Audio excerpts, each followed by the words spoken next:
Welcome back to 31 Days at the Beach. This is our day one bonus segment. Today I'm joined by Mr. Kevin McElreath every day for the next 7 days.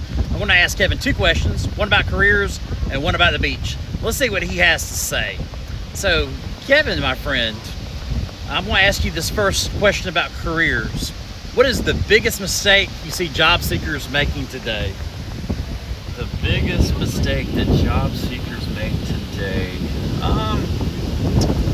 I would say not staying consistent in the job search. It's not like the days of old where you could just go apply for a job or, get maybe somebody to get you on somewhere. That this is like almost a job in itself to get a job. So consistency would be probably, or a lack of consistency would probably be the biggest mistake. And another thing I would say is people also have to understand that they're competing with tons and tons of other people who want the same job. So the presentation of yourself is critical. So if you can ever get in front of that employer for the interview, you're going to have to really present yourself well. Absolutely. Agree with a lot of things that you said right there. And I've had the same issues, like applying for jobs. It's really a job within a job, except for the only difference is that you're putting double the amount of energy into it and you're not making any money off of it. Right, and a lot of these employers are asking for you to do an assignment at the interview. Yeah. I mean, things have really changed. Years ago, I had a guy interview me, and he asked me to type. He asked me to keyboard as he was speaking, and that was fine because you need to know if that employee can do office tasks. But nowadays, I mean, a lot of times they're asking you to write essays and come back from multiple rounds of interviews. And it's a lot, and so we have to almost question why they even do that to start with. That could be another episode, but you really have to jump through some flaming hoops in order to set yourself apart and land that role nowadays. Absolutely. All right, question number 2. This is going to be a beach question.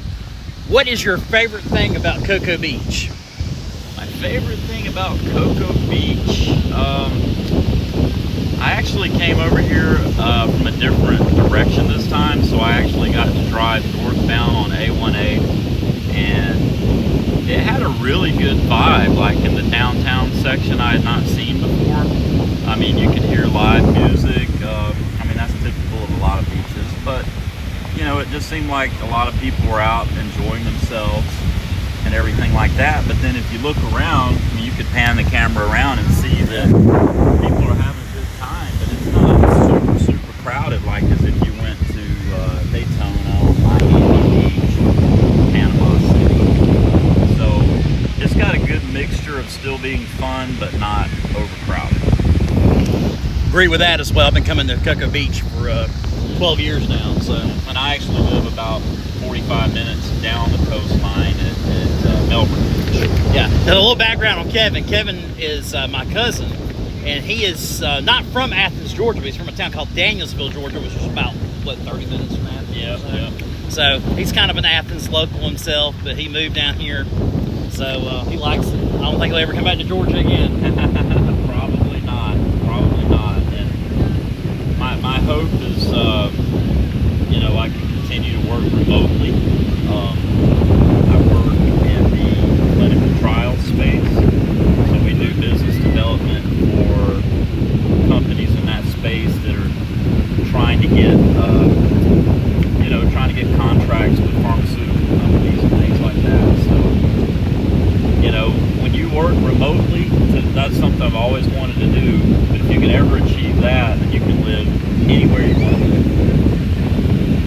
Absolutely. Well, it's a great interview with Mr. Kevin McElreath. Follow us on day 2 when we ask him more questions. Once again, this has been Phillip Todd Brooks from Athens, Georgia, and this has been the Job Search Reality Series and 31 Days at the Beach.